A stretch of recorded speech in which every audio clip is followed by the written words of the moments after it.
Alors avant de commencer, est-ce que certains d'entre vous en ont déjà entendu parler et connaissent déjà des exemples de biomimétisme?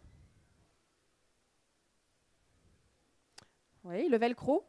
Le velcro, produit industriel très largement répandu que tout le monde a chez soi ou sur soi, est inspiré effectivement d'une plante et en particulier d'une graine d'une plante qui est la fleur de bardane. D'autres exemples très connus?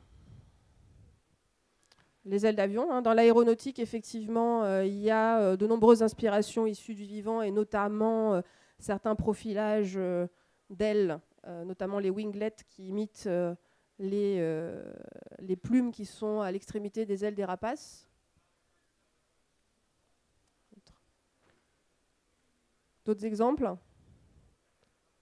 Alors, des grands classiques, ce que j'appelle les grands classiques, qui sont en général ceux qui reviennent régulièrement. Donc vous avez effectivement les ailes d'avion, le velcro, mais vous avez également l'effet lotus. L'effet lotus, ces peintures auto-nettoyantes, sont inspirées de la feuille de lotus, comme son nom l'indique, qui, pour éviter de couler sous l'eau, puisqu'elles sont en surface en général des plans d'eau, est hydrophobe, est super hydrophobe.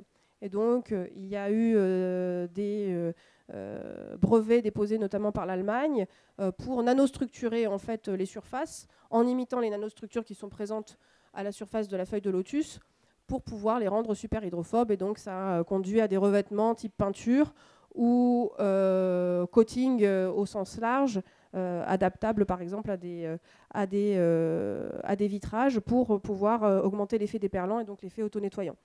Vous avez le nez du train Shinkansen. Alors c'est l'exemple phare du biométisme qui est aussi à l'origine du logo du Cebios que je représente, puisque c'est un train donc, qui, en région montagneuse au Japon, circule à grande vitesse dans des tunnels. Et donc, il y a des zones de surpression dues à la grande vitesse qui génèrent des ondes de choc, du bruit, des vibrations. Et donc, pour s'affranchir de ces problèmes-là, il y a eu nécessité de reprofiler le train. Et il se trouve que dans les équipes d'ingénieurs, il y avait un ornithologue qui a fait le constat que le martin-pêcheur, en l'occurrence, est un oiseau qui est en capacité de franchir la barrière RO, donc changement d'indice, à grande vitesse avec un minimum de turbulence pour ne pas effrayer la proie qu'il est en train d'essayer d'attraper. Et donc, c'est exactement le même principe physique qu'il y a lorsque vous rentrez dans un tunnel à grande vitesse. Vous avez l'équivalent d'un changement d'indice. Et ils ont reprofilé le nez du train en s'inspirant du bec du martin-pêcheur. Ensuite, vous avez des exemples récurrents en robotique, très largement. Un des exemples phares, c'est l'entreprise Festo, qui a toute une ligne stratégique développement et innovation biomimétisme avec des robots de formes diverses et variées pour des nouveaux outils de préhension, de locomotion, aussi bien à terre, en milieu liquide qu'en milieu aérien. Mais j'aimerais bien rentrer dans des considérations un peu plus, on va dire, intégrées que ces exemples singuliers, puisque ce qui est intéressant dans le biomimétisme, c'est d'inspirer des systèmes. Quand je dis système, je parle aussi bien des cellules que des écosystèmes naturels. Et donc ce qui est intéressant, c'est qu'au cours de l'évolution, 3,8 milliards d'années d'évolution, on a eu une optimisation de ces systèmes, une adaptation de ces systèmes à un environnement par l'optimisation de flux de matière, d'énergie et d'information. Et quand on réfléchit, aujourd'hui, toute la problématique d'optimisation de nos systèmes humains à nous pris au sens large, c'est exactement la même problématique, c'est comment optimiser les flux de matière, d'énergie et d'information. Alors le biomimétisme, on peut se dire c'est sympathique, mais il y a une réelle tendance de fond, ce n'est pas une mode, puisqu'on a un nombre croissant de travaux de recherche et de produits dans le domaine. On a notamment une augmentation de plus de 30% des publications et des brevets scientifiques depuis 2012, avec des pays très fortement en tête en termes de production, que sont les USA, les pays asiatiques, et puis l'Europe, avec en tête de liste l'Allemagne, on y reviendra tout à l'heure, et puis un nombre croissant évidemment de produits et de procédés bio-inspirés dans tous les domaines industriels majeurs. Ça se répercute, et là c'est loin d'être exhaustif, par l'ensemble des parties prenantes qui aujourd'hui, soit françaises, soit internationales, qui manifestent un intérêt ou qui développent déjà des projets en lien avec le biomimétisme. Et donc cet engouement et cet intérêt croissant pour le biomimétisme aujourd'hui s'explique par la convergence en fait, de 4 facteurs. C'est que d'une part, nos connaissances du vivant ont énormément évolué. Hein, il faut se rappeler que Watson et Crick ont découvert l'ADN il n'y a pas si longtemps que ça. Imaginez-vous, donc rendez-vous compte du progrès des connaissances du vivant qu'on a aussi bien aux toutes petites échelles, notamment nanométriques, qu'aux échelles des écosystèmes, hein, en termes de prédiction, prévision, observation des écosystèmes naturels. Ça a été permis justement parce que les progrès techniques ont aussi permis d'explorer le vivant de façon beaucoup plus poussée. Et ces progrès techniques permettent aujourd'hui aussi d'envisager de reproduire le vivant. Parce que, par exemple, les matériaux du vivant sont extrêmement performants du point de vue mécanique et du point de vue structurel. Sauf qu'aujourd'hui, enfin jusqu'à récemment, il était très difficile d'envisager de reproduire en fait, ces matériaux par la voie de la manufacture industrielle, tout simplement parce qu'on n'avait pas les technologies pour. Aujourd'hui, on a des technologies qui nous permettent d'envisager ça. Et donc, c'est cette coévolution entre les connaissances du vivant et les progrès techniques qui explique qu'on a un regain d'intérêt pour le biomimétisme aujourd'hui. Et puis, on a accueilli la COP 21 en fin d'année. Il y a une reconnaissance quand même, je l'espère maintenant, générale des enjeux sociétaux et la nécessité d'innover autrement. Et c'est la raison pour laquelle, voilà, c'est les raisons principales pour lesquelles le biomimétisme connaît un intérêt grandissant aujourd'hui. Puisque, par exemple, dans le domaine de l'énergie, là, si je vous liste ces enjeux du point de vue énergétique, hein, exploiter l'énergie solaire, séquestrer le CO2 atmosphérique, optimiser la consommation selon la saison, les conditions locales et le moment de la journée, assurer des ressources diversifiées pour s'adapter aux conditions changeantes et avoir une décentralisation énergétique. Ça, ce sont les grandes stratégies qui sont portées à l'échelle nationale et internationale sur la problématique énergétique. Mais ce qui est intéressant, c'est que c'est exactement ce que fait le vivant. Hein, c'est exactement l'entrée principale d'énergie dans tout le système vivant, c'est l'énergie solaire. Hein. Vous avez des plantes qui séquestrent l'énergie solaire, puis ces plantes sont ensuite métabolisées par d'autres organismes, mais l'entrée principale et primaire d'énergie dans tout le système vivant, c'est l'énergie solaire.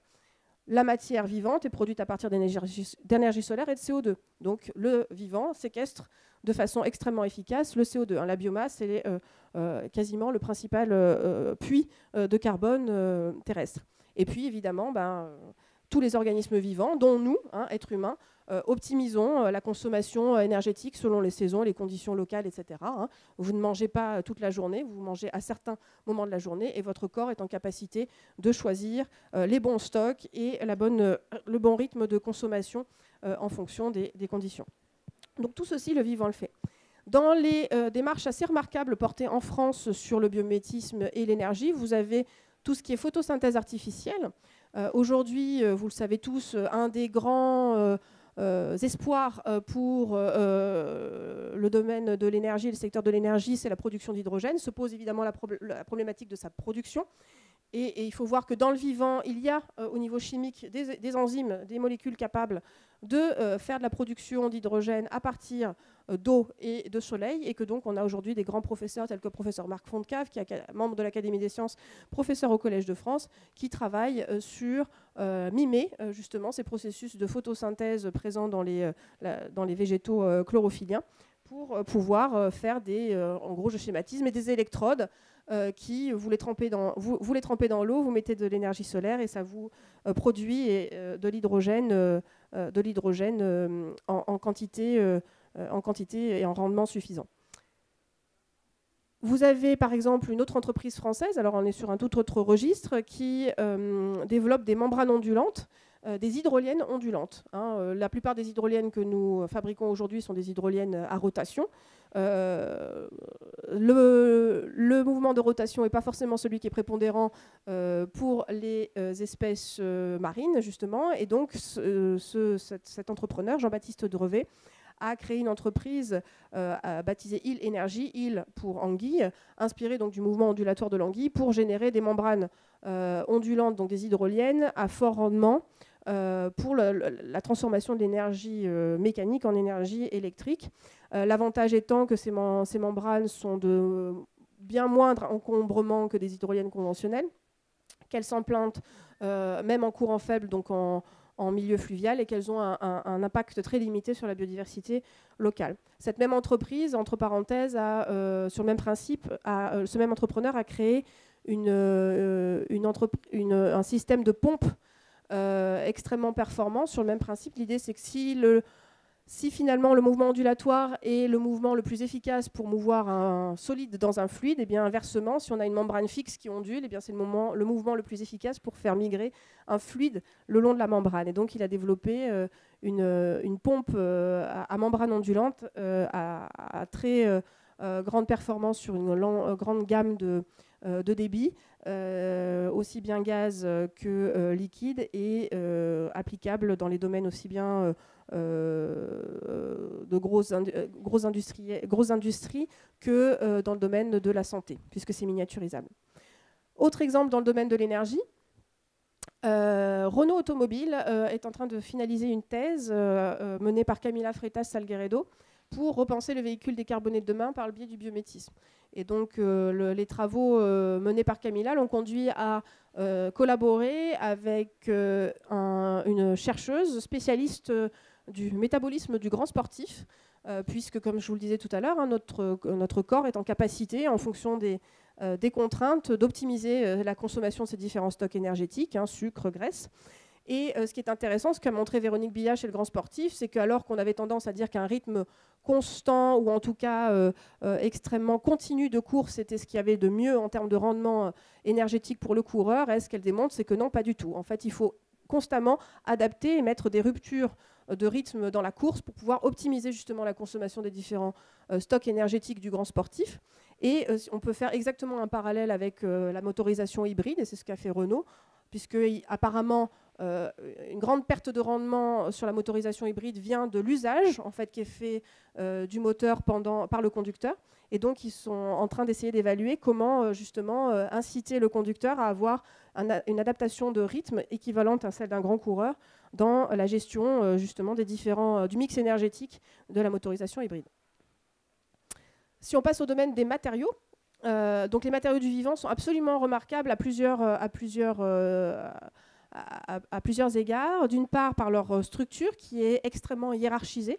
Hein, s'ils sont aussi performants et pourtant produits à partir d'atomes relativement abondants et simples, c'est que tout simplement, ils ont une structure très hiérarchisée à multiples échelles. Ils sont multifonctionnels, ils sont composites avec de nombreuses interfaces, souvent hybrides, ils sont réactifs à l'environnement, ils stockent le CO2, ils sont produits à partir d'énergie solaire, ils sont auto-assemblés ou produits par manufacture additive, ils sont biocompatibles et recyclables et produits à partir de 3 familles de polymères majoritaires.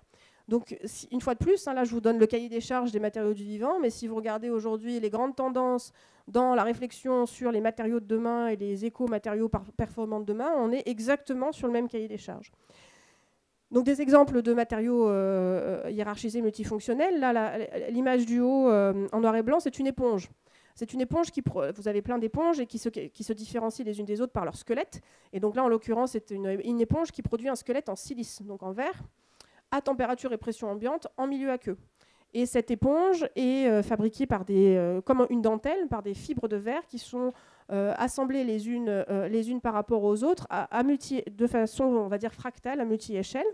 Et c'est cette structuration, pourtant avec un matériau relativement fragile, qui permet à cette éponge d'être extrêmement performante en termes mécaniques. Et aujourd'hui, ça inspire notamment des architectes pour de la conception structurale ou pour de nouvelles voies de fabrication de fibres optiques performantes.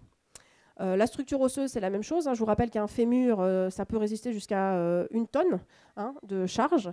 Pourtant, c'est produit avec des éléments extrêmement simples. Et ça, c'est une fois de plus dû tout simplement à une organisation des échelles nanométriques aux échelles macroscopiques de façon très structurée, hiérarchisée, qui permet une répartition des charges de façon optimale. Ce qui est intéressant de ces matériaux, également du vivant, c'est qu'ils sont multifonctionnels. Vous avez pour un seul et même matériau, par exemple la chitine en bas, qui est le composant, le polymère de base, aussi bien de la carapace de l'insecte que du crustacé ou que du champignon, des propriétés qui sont radicalement différentes en fonction de légères modifications chimiques. Et ce même matériau assure la structure, la couleur, l'imperméabilité et la protection. Un exemple particulier de multifonctionnalité, c'est le papillon morpho. Donc on a la chance en France d'avoir un des plus grands spécialistes mondiaux du papillon morpho. Ce papillon, c'est un papillon bleu. En général, on le voit assez fréquemment dans la plupart des muséums d'histoire naturelle. Et donc ce n'est pas un pigment. chimique, c'est une coloration structurale. En fait, vous avez aux échelles micrométriques un agencement en fait, de la chitine, c'est toujours la chitine qui forme en général l'exosquelette des insectes, et ça génère des interférences. Donc vous avez l'équivalent, on pourrait dire, d'un espèce de cristal photonique qui vous génère en fait cette couleur bleue.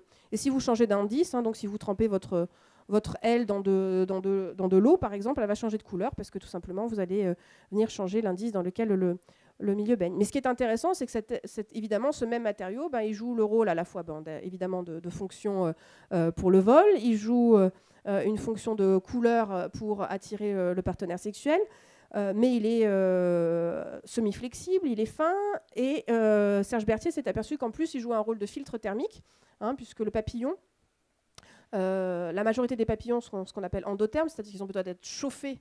C'est pour ça qu'on en voit la majorité le jour. Ils ont besoin d'être chauffés par la lumière du soleil pour pouvoir activer leur métabolisme et donc bouger.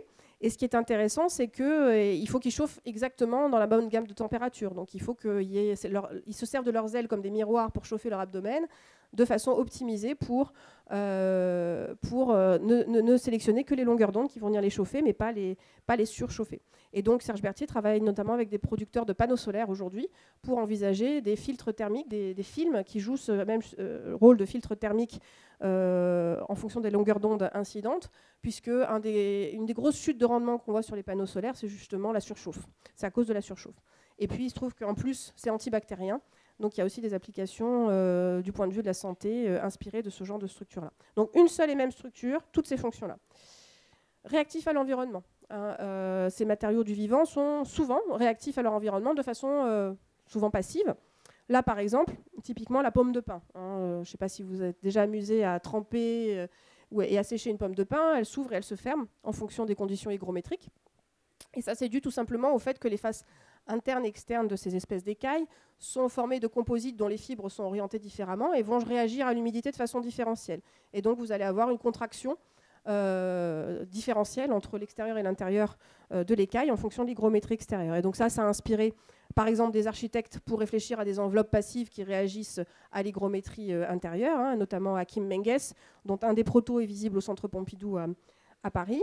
Et puis, dans l'industrie textile, en général, on évite d'avoir une réaction des textiles à l'hygrométrie. C'est quelque chose qu'on évite. Et puis, voilà, il y a certaines entreprises qui ont décidé d'en faire, au contraire, un levier et de faire des tissus qui vont être réactifs à l'hygrométrie et donc permettre d'avoir des propriétés respirantes inspirées donc de cet effet pomme de pin. L'utilisation et le stockage de CO2, bon évidemment aujourd'hui on parle beaucoup de biosourcés et donc de séquestration de CO2 par le biais de la voie biosourcée, notamment dans le végétal. Ce qui est intéressant, c'est que le vivant il stocke aussi le CO2 à des échelles de temps géologiques. La plupart des massifs calcaires que vous observez, ce sont l'accumulation de coquilles, de crustacés et de mollusques sur des centaines de milliers d'années. Et donc c'est ce qu'on appelle la biominéralisation, c'est-à-dire la bioséquestration de carbone dissous dans l'eau, coprécipité avec du calcaire pour faire du carbonate de calcium, donc, pour fabriquer ces grands massifs calcaires. Et ce qui est intéressant, c'est qu'aujourd'hui, il y a des entreprises et des travaux de recherche qui sont menés pour accélérer ce processus, puisque évidemment ça a pris quelques centaines de milliers d'années. Mais il y a des bactéries qui font ce processus de biominéralisation de façon extrêmement efficace, qu'on peut mettre dans des bioréacteurs, et donc accélérer considérablement ce processus de biominéralisation et produire du ciment qui séquestre du CO2 plutôt que d'en émettre. Je vous rappelle que les cimenteries sont en général très émettrices de carbone. Dans le domaine de l'emballage, il y a des travaux qui sont menés notamment par l'Allemagne, très poussés sur l'étude de plusieurs coques de fruits ou de graines pour comprendre justement leur résistance au choc en fonction de leur degré de maturité, et donc qui étudie les gradients de densité, de porosité le long des parois de ces fruits pour pouvoir s'en inspirer et générer de nouveaux emballages performants. Et alors là, on est à la limite du biométisme, on est plutôt dans de la bioassistance, c'est-à-dire l'utilisation des organismes vivants. Vous avez Ecovative aux États-Unis qui fait pousser des matériaux. Ils font en gros pousser des champignons pour générer un substitut du polystyrène. Le champignon que vous mangez, c'est le carpophore, c'est l'organe reproducteur du champignon. L'organisme en lui-même est un réseau en fait, de filaments qui s'appelle le mycélium, qui est sous terre Et si vous faites pousser donc ce mycélium, par exemple, sur des déchets organiques végétaux issus de l'agriculture ou même des déchets ménagers, et que vous le mettez dans un moule, vous contrôlez sa croissance et donc vous obtenez finalement un réseau très dense de fibres de mycélium qui ressemble énormément à du polystyrène.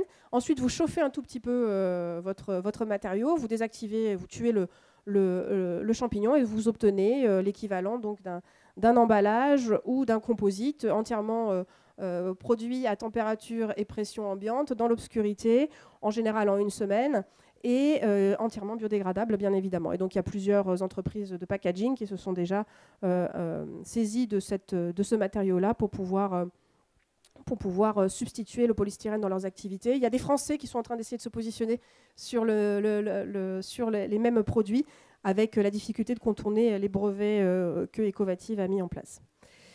Dans le domaine de la chimie, donc je vous ai parlé de tous ces matériaux-là. Ce qui est intéressant, c'est qu'ils sont produits dans une chimie qui est une chimie typiquement douce. On parle toujours, nous tous, on fait de la chimie en permanence dans nos organismes, de la chimie extrêmement complexe à température, pression ambiante. Là, par exemple, le fond d'écran de cette diapositive, c'est un aperçu des réactions chimiques à l'intérieur d'une cellule, d'une seule cellule. Donc on est sur une chimiodiversité, une complexité de réactions chimiques complètement remarquable. Je vous rappelle qu'en termes de biodiversité, on estime qu'il y a à peu près 10 millions d'espèces. Donc imaginez en termes de chimiodiversité de molécules et de réactions chimiques potentielles la chimiodiversité dont on peut s'inspirer. Et donc si on liste en fait les principes de la chimie verte ou de la chimie douce qui ont été énumérés par les industriels à la fin des années 90, donc des éléments abondants, l'énergie solaire, la température et des pressions modérées, être en solution aqueuse, etc. etc. Une fois de plus, on converge de façon assez évidente et logique vers les principes de la chimie du vivant. Donc on converge toujours vers la même chose.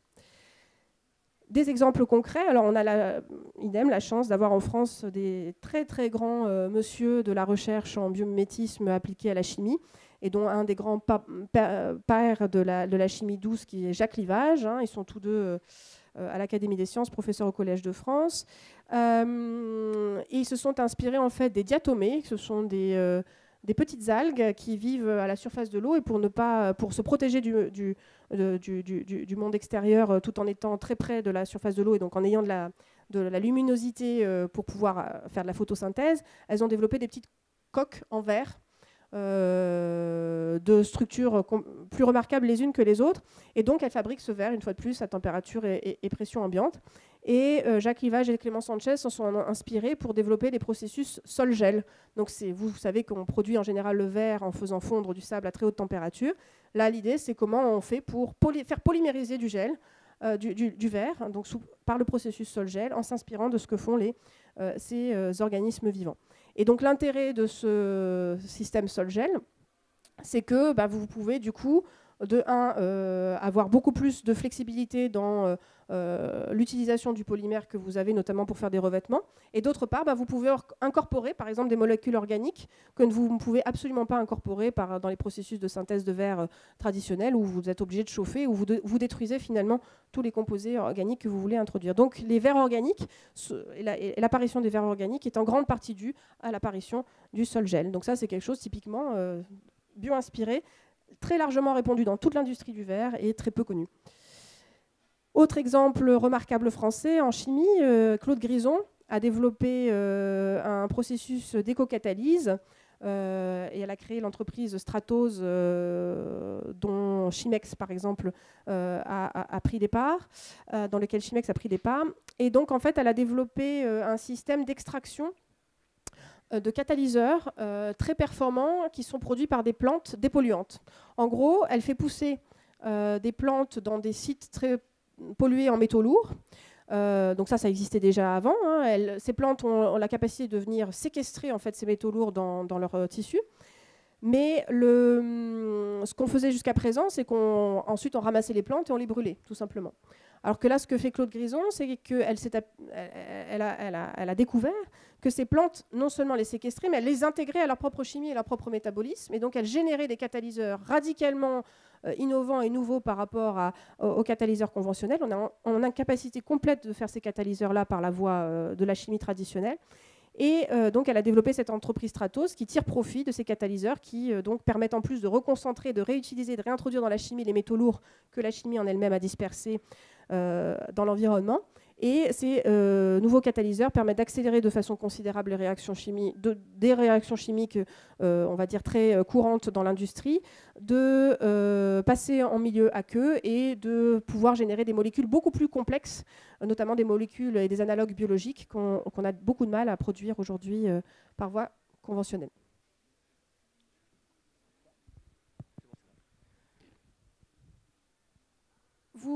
Dans le domaine des cols aussi, hein, on se plaint aujourd'hui de la composition chimique des cols et notamment de leur forte teneur en formaldéhyde. Dans le vivant est évidemment rempli d'exemples de cols et d'adhésifs. Parmi les plus remarquables et les plus étudiés, vous avez le bisus de moule. Hein, donc c'est ce filament qui maintient la moule à un rocher. Je vous rappelle que donc en plus ça le maintient sous l'eau. Donc ce sont des colles extrêmement performantes sous l'eau. Et il y a des entreprises, notamment cette entreprise américaine de fabrication de contreplaqués, qui s'inspire donc de la composition chimique du bisus de moule pour substituer les colles à formaldéhyde par des colles beaucoup plus propres au niveau de ces contreplaqués. Gecko Biomédical, c'est une boîte américaine implantée en France, développe des colles à usage médical inspiré de la salive de ce ver marin. Donc c'est un ver marin qu'on peut trouver, dont on peut trouver des espèces similaires sur nos côtes, hein, qui a la caractéristique d'être un ver mou qui doit filtrer l'eau. Et donc pour se protéger des prédateurs, il se constitue un tube en sable autour de lui, un squelette en sable. Et donc il est en capacité avec sa salive d'agréger des grains de sable sous l'eau en quelques secondes qui vont maintenir le tube en fait, finalement rigide sous l'eau. Et donc Gecko Biomédical s'inspire de la composition salivaire de ce ver marin pour développer des colles biocompatibles. Interface, le fabricant de moquettes en dalle, s'est inspiré du gecko. Hein, vous avez tous observé un gecko ou d'autres lézards analogues montés sur des surfaces extrêmement lisses. Hein. Ça, c'est dû tout simplement au fait que leurs pattes sont couvertes de cils extrêmement fins qui viennent interagir à l'échelle atomique, hein, pour ceux qui connaissent par les forces de Van der Waals au niveau des vitres. Et cette entreprise s'est dit, plutôt que de badigeonner finalement sous les moquettes pour pouvoir les maintenir au sol, pourquoi ne pas développer des patchs sur lesquels on vient assembler 4 coins de moquette et finalement qui vont être maintenus entre eux juste par leur coin et non pas en badigeonnant le sol. Et ce patch est recouvert de structures analogues à celles du gecko. Dans le domaine de la conservation, alors je ne vais pas rentrer dans le détail, il y a beaucoup d'exemples de conservateurs naturels, notamment les défensines. Un des exemples remarquables en termes de recherche française sur le sujet, ce sont les recherches menées par l'équipe du professeur Yvan Lemao à Strasbourg, qui a découvert une molécule qui s'appelle la sphénicine, qui a un rôle antimicrobien dans l'estomac de manchot. Je vous rappelle que le manchot, pour des questions tout simplement de reproduction, doit pouvoir conserver de la nourriture à destination de son petit pendant plusieurs semaines à température ambiante dans son estomac. Et donc, il y a un développement et une adaptation pour la production de peptides et de protéines antimicrobiennes, dont la sphénicine que le professeur Yvan Lemao a découvert. Vous avez plein d'exemples dans le domaine de l'eau aussi. Hein. Je vous rappelle que l'eau est le solvant universel du vivant. Nous sommes composés à plus de 85% d'eau. Que le vivant est apparu dans l'eau et y est resté une très grande partie de son évolution avant de sortir de l'eau. Et donc, il y a des exemples en termes de purification, de récupération en milieu aride, de gestion de la surabondance, de stockage, etc. Par exemple, dans le traitement de l'eau, Suez Environnement ou Phytorestore utilise et imite les écosystèmes naturels de filtration par les plantes, les bactéries, les champignons et les poissons, par exemple, pour générer de nouveaux systèmes de phytorestauration des eaux. Vous avez des exemples analogues avec des champignons et différentes autres entreprises, c'est toujours la même idée.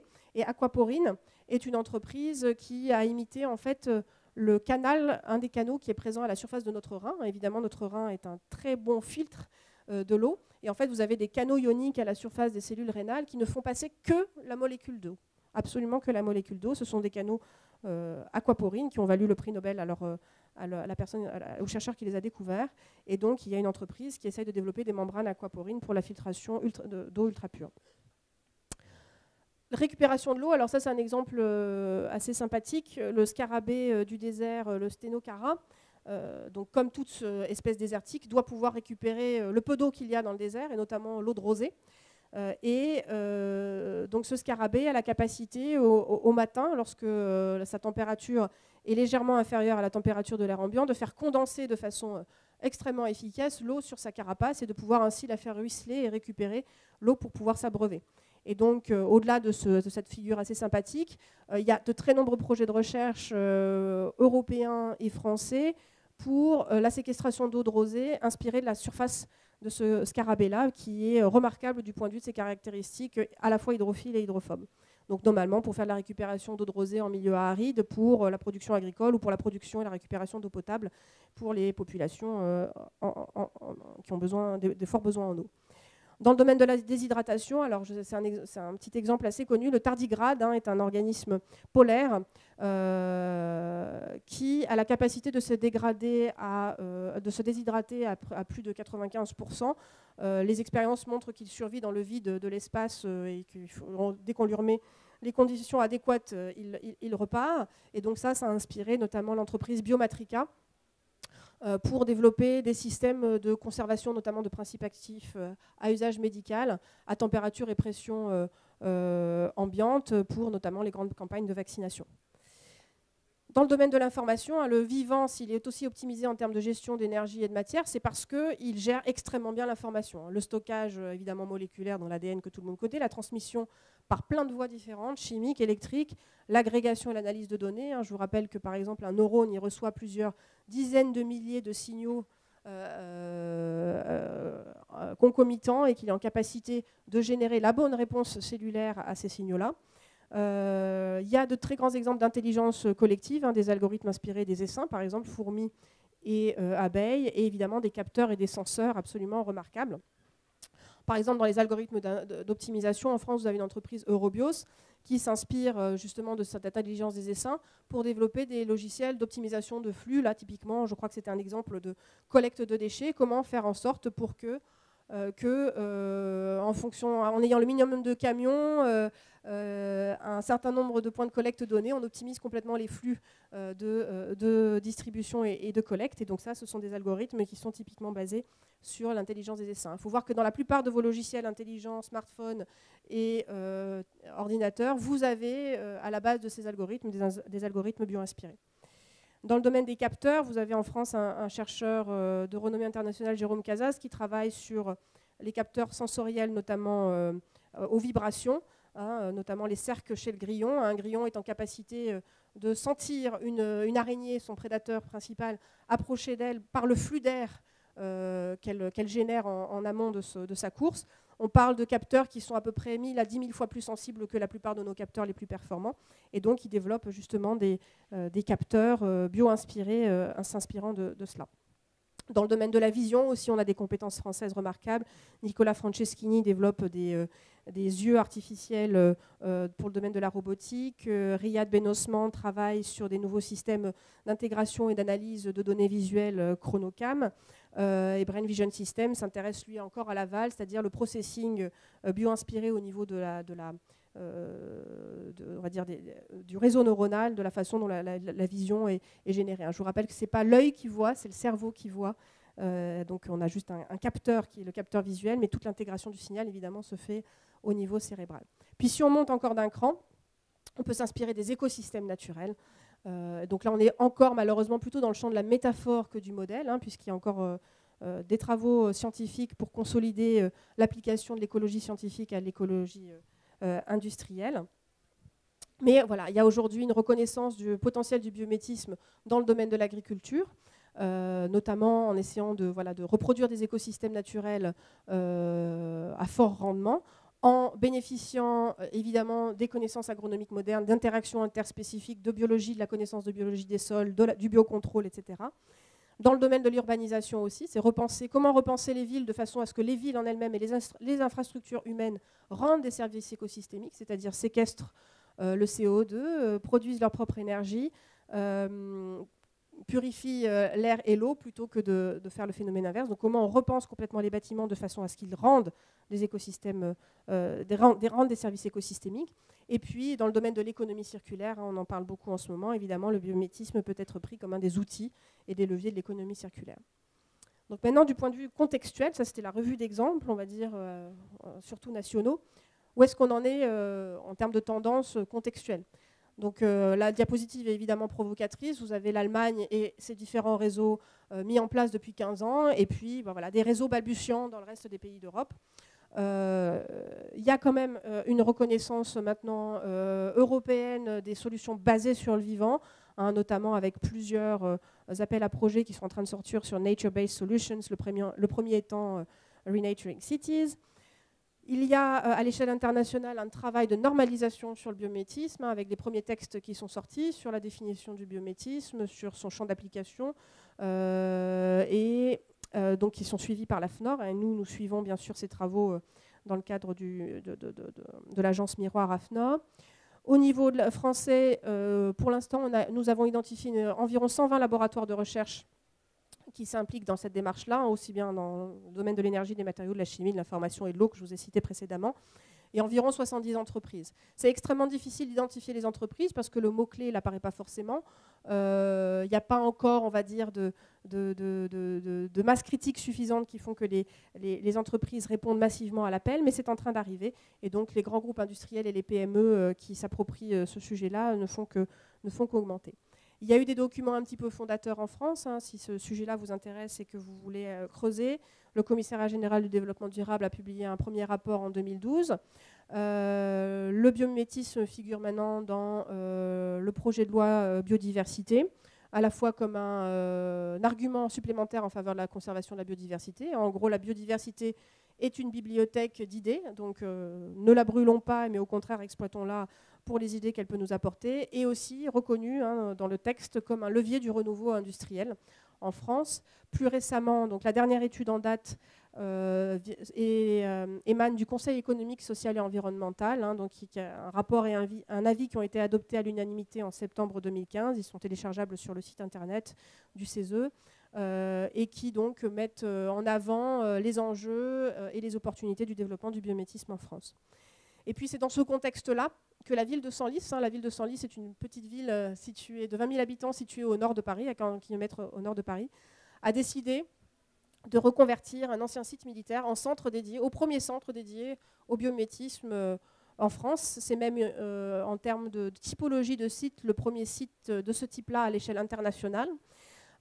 Puisqu'on a une volonté d'être un démonstrateur. On n'est pas là pour être un centre de recherche académique, hein, ce n'est pas l'objectif, mais plutôt pour être un showroom et un démonstrateur de projets issus de la bioinspiration, donc typiquement des startups, des projets mixtes publics-privés ou des spin-offs industriels.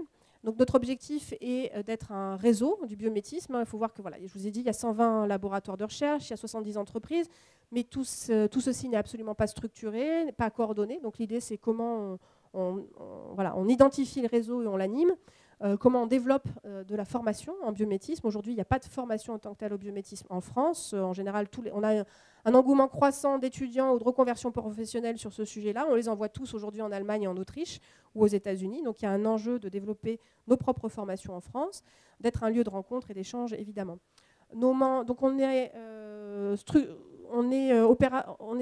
légalement, on existe depuis 18 mois, opérationnellement depuis 1 an, avec des membres fondateurs qui sont évidemment la ville de Senlis, 3 pôles de compétitivité, Matikem, Uptex et IAR, la Chambre de commerce et d'industrie locale, le Muséum d'histoire naturelle, l'Association chimie du végétal, des ONG pionnières dans le domaine que sont Biométrie Europa, l'Institut Inspire et la Fondation UNIT, qui est une des 5 fondations universitaires et numériques en ligne mandatées par le ministère de la Recherche. On a 8 grands groupes industriels qui nous ont rejoints, Eiffage, Air Liquide, L'Oréal, Renault, Corning, LVMH, Rabot du Tilleul, Interface, toute une série de PME. Et puis on a des partenaires institutionnels, évidemment. On est financé en partie par le ministère de l'Écologie. On a une mission actuellement pour la région Aquitaine, Poitou-Charentes, Limousin. Et on collabore avec des agences régionales d'innovation telles que Paris Région Entreprise. Donc nous sommes de structures, comme un pôle de compétitivité, de structures associatives, et l'animation de réseau se fait autour de groupes de travail. Le premier qu'on ait mis en place, c'est sur l'habitat bio-inspiré. Donc c'est comment définir collectivement un cahier des charges de ce que veut dire l'habitat durable de demain par le biais du biomimétisme et mettre en place des projets concrets, opérationnels sur l'efficacité énergétique, sur la qualité de l'air et de l'eau et sur les écomatériaux performants. Nous serons mandatés bientôt par le ministère de l'écologie pour assurer un groupe de travail de coordination interrégionale, puisque la région Picardie-Nord-Pas-de-Calais, où se situe le CEBIOS, l'Île-de-France, la région Aquitaine, Poitou-Charentes, Limousin se positionnent aujourd'hui stratégiquement sur ces sujets-là. Donc il y a une nécessité de faire une coordination interrégionale, et donc on sera tête de file de cette coordination interrégionale.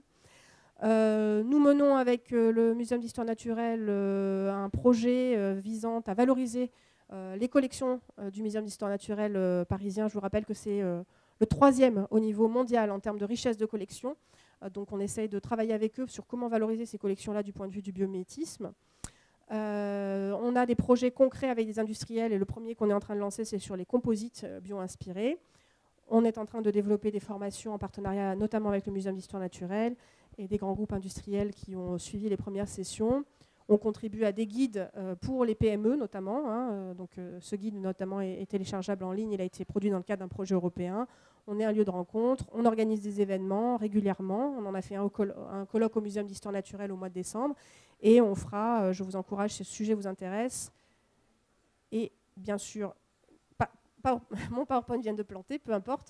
On organise au mois de juillet le premier salon du biomimétisme à Senlis, Biomimexpo, le 1er et le 2 juillet. Voilà, je vous remercie beaucoup. Est-ce que vous avez des questions ?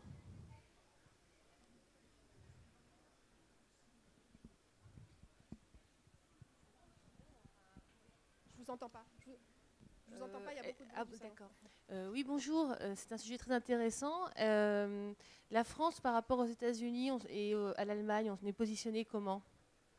On est très bien positionné du point de vue des compétences. C'est-à-dire qu'on a toutes les compétences qu'il faut. Ce qui nous manque, c'est de la coordination.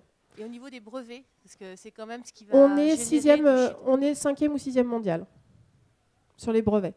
Mais tout ça n'est pas forcément... les brevets ne sont pas forcément exploités derrière par l'industrie. Donc voilà. Donc il y a un enjeu de valorisation et de coordination de ces efforts-là, et notamment de la recherche académique française.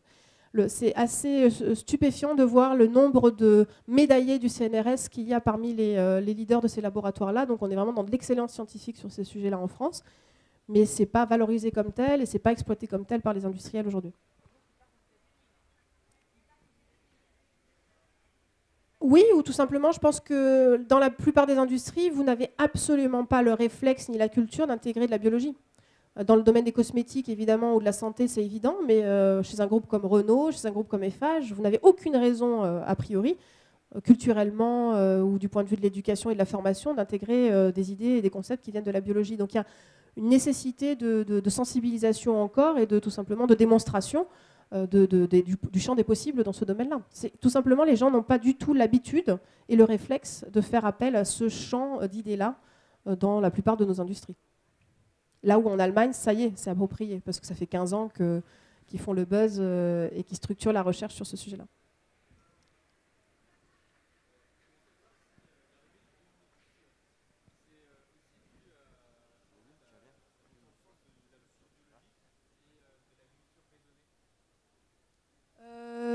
En France, oui. En France, il y a clairement une sensibilité particulière par rapport à la problématique agricole. Je vais peut-être répéter la question, je ne suis pas sûre que tout le monde l'ait entendu. Donc c'est est-ce que le biomimétisme et l'intérêt qu'on a grandissant du biomimétisme vient en particulier de la reconnaissance de la nécessité d'une agriculture biologique et responsable. En France, il y a cette entrée-là. Le ministère de l'écologie, typiquement dans son rapport de 2012, a tout un volet axé sur l'agriculture écomimétique. Donc c'est quelque chose de très fort en France. Ça l'est beaucoup moins en Allemagne. En Allemagne, on va être beaucoup plus sur les aspects très techniques, matériaux, surface, interface. C'est une spécificité française de reconnaître le potentiel du biomimétisme dans le champ agricole. Mais ça fait partie des axes stratégiques français. Alors, vous avez quelques exemples. Alors, j'ai envie de dire que le biocontrôle, ça pourrait très bien être interprété comme du biométisme. Pour moi, c'est du biométisme. Le biocontrôle, je ne sais pas si tout le monde connaît. Donc, c'est comment on fait la régulation et de la lutte, on va dire, parasitaire ou maladie dans le végétal, en s'inspirant des molécules naturelles produites soit par les plantes ou par des espèces associées. Donc on vient reproduire finalement les signaux naturels plutôt que d'intégrer des composés chimiques artificiels. Donc pour moi, le biocontrôle fait partie des exemples typiques de biomimétisme appliqué à l'agriculture. Et puis après, vous avez j'ai envie de dire, pour l'instant c'est singulier, mais vous avez une multiplication d'un nombre de fermes de micro-fermes notamment, donc avec l'enjeu de développer des petites surfaces en maraîchage intensif, avec voilà, de très forts rendements, tout en ayant une très grande diversité et biodiversité sur le site. Et donc un des grands exemples français, voilà, on va dire pas grands exemples, mais représentatifs français, c'est la ferme du Bec et Loin. Voilà, Je vais poursuivre sur cette question agriculture, puisque je travaille à la Chambre d'agriculture de Bretagne, et j'avais eu le plaisir de vous entendre quand vous étiez venu à Rennes Métropole, et j'avais envie de savoir justement si le CBIOS en matière d'agriculture avait des projets, avait des collaborations réelles. Je trouve que on parle bien sûr d'agroécologie, vous aviez déjà parlé du Bec et Loin, mais c'est quand même une micro-expérience. Est-ce que c'est aussi dans les projets du CBIOS, sachant qu'évidemment, c'est beaucoup plus difficile à organiser qu'avec des grands groupes industriels? C'est ça, exactement. Alors, on a des projets qui sont en cours d'implantation sur le site. On a la chance d'avoir une réserve foncière de 2 hectares sur lequel on veut faire de l'expérimentation. On n'est pas là pour faire de la production, évidemment, ce n'est pas du tout l'objectif, mais de faire de l'expérimentation. On a justement toute, on va dire, la gamme d'alternatives agricoles qu'on est en train de voir apparaître. Aussi bien de l'agroécologie qu'au contraire du hors-sol, en essayant voilà, de comparer justement, d'avoir sur un même site des critères de comparaison entre voilà, de la pleine terre la plus proche possible des systèmes naturels et au contraire, on va dire, des aspects extrêmement techniques et contrôlés. Donc ça, c'est des choses qu'on essaye de mettre en place. L'enjeu, c'est d'avoir une masse critique suffisante d'acteurs qui se fédèrent pour pouvoir travailler sur ce sujet-là et d'avoir le financement pour pouvoir le coordonner. Voilà, donc on y œuvre et ça fait partie des sujets qu'on a envie de pousser. Voilà. On les multiplie au fur et à mesure, mais ça fait partie des sujets qui nous sont chers. Il y a une expérimentation qui est en train de se mettre en place sur une ancienne base aérienne, mais ça ne doit pas être votre région, ça c'est en Champagne-Ardenne. C'est pas, vu d'ici, c'est pas loin, mais non, d'accord. La base 112, où il y a eu carrément une ancienne base aérienne qui est abandonnée par l'armée et qui fait l'objet de mise en place d'expérimentations. Donc il y aurait peut-être un lien à faire avec le CBIOS. Il y en a, et il y en a d'autres, encore d'autres projets qui sont en train d'émerger en Ile-de-France aussi sur ces mêmes sujets. Voilà. L'idée, c'est qu'il faut coordonner. Il faut coordonner tout ça.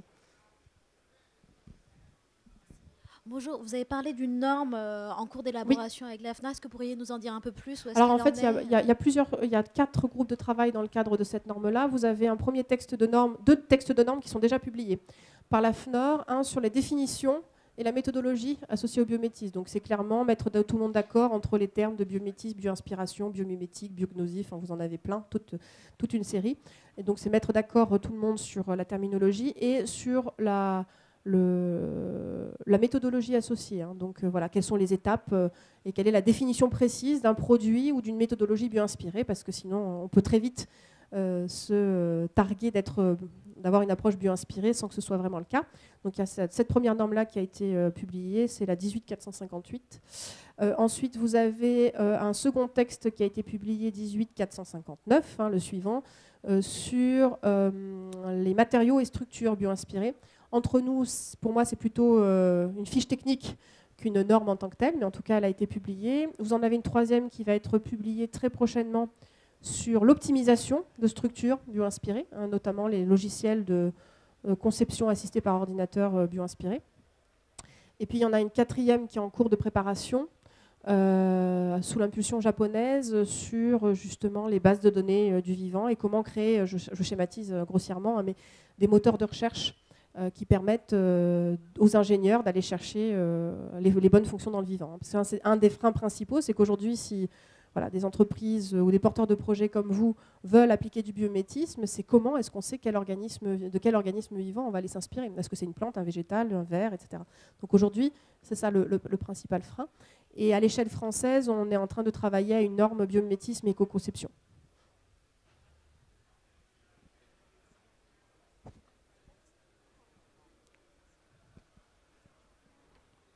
Merci beaucoup.